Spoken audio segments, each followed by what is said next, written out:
एक बहुत ही विशाल गांव जिसका नाम मणिपुर था। जैसा नाम वैसा ही गांव का सौंदर्य। गांव में अनेकों दर्शनीय स्थल, नदी, तालाब और वसंत महीने में कोयल की कूक गांव को और भी रमणीय बना देता था। उस गांव में 3 चोर रहते थे। बहुत ही चालाक उन चोरों का जोड़ा नहीं था। तीनों चोर अपने बल और बुद्धि से बड़े बड़े योजनाएं रचते और फिर अंजाम भी दे देते थे। तीनों में घनिष्ठ मित्रता थी। यह तीनों चोर हमेशा एक ही साथ दिखते थे। मणिपुर से मिलो दूर राजमहल है। तीनों चोर योजना बनाए कि राजमहल में चोरी किया जाए, वहां से अधिक धन संपत्ति प्राप्त होगा। अगले ही दिन तीनों चोर मिलकर राजमहल के लिए प्रस्थान किए। जैसा मंजिल है वैसा ही रास्ता भी। जंगल के बीचों बीच राजमहल जाने का रास्ता है। डरावना रास्ता, बाघ और सिंह का डर, किंतु तीनों चोर अपने साहस के बल पर उस घने जंगल को भी पार कर गए। रात के करीब 12 बजे तीनों चोर अपने मंजिल तक पहुंच गए।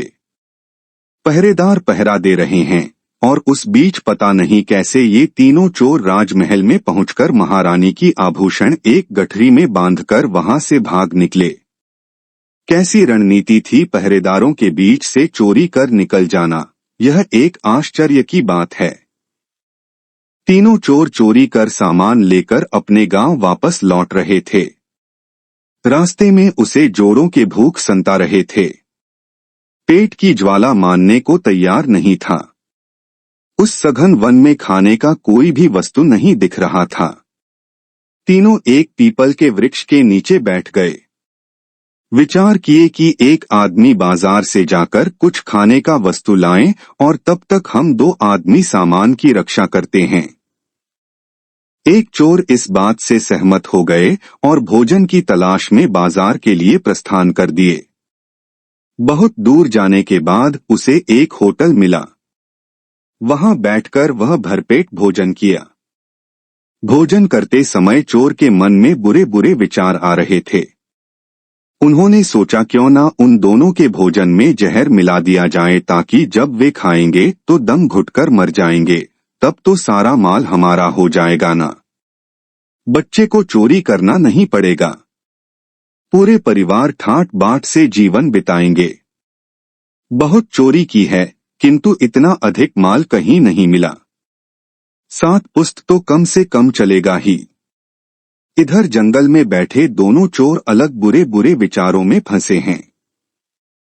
ये दोनों सोच रहे हैं जो ही भोजन लेकर आएगा तलवार से उसका हत्या कर देंगे और फिर माल को 2 हिस्से में बांट लेंगे। अरे वह रहेगा तो 3 टुकड़ों में बैठना पड़ेगा। अपने जीवन में बहुत चोरी की है किंतु इतना धन कहीं नहीं मिला। दोनों आदमी का परिवार सुख से बीतेगा। दूसरा चोर उसका समर्थन किया। दोनों चोर रणनीति बनाकर आराम से बैठे हैं। भोजन लेकर चोर बाजार से आ रहे हैं। जैसे ही पहले चोर पीपल के वृक्ष के निकट पहुंचे, बैठे दोनों चोरों ने पहले चोर की हत्या कर दी और फिर दोनों चोर मिलकर बड़े चाव से भोजन करने लगे। जहरीले भोजन होने के कारण कुछ ही देर में दोनों चोर तड़प तड़प कर मर गए। वहां तीनों चोर मरकर पड़े हुए हैं और बगल में आभूषण से बंधे हुए गट्ठर। दोस्तों, इस कहानी से क्या शिक्षा मिली? बुरे सोच वाले लोगों का अंत भी बुरा ही होता है। ऐसे ही रोचक और ज्ञानवर्धक वीडियो को रोजाना सुनने के लिए वीडियो को लाइक करें और चैनल को सब्सक्राइब करें। धन्यवाद।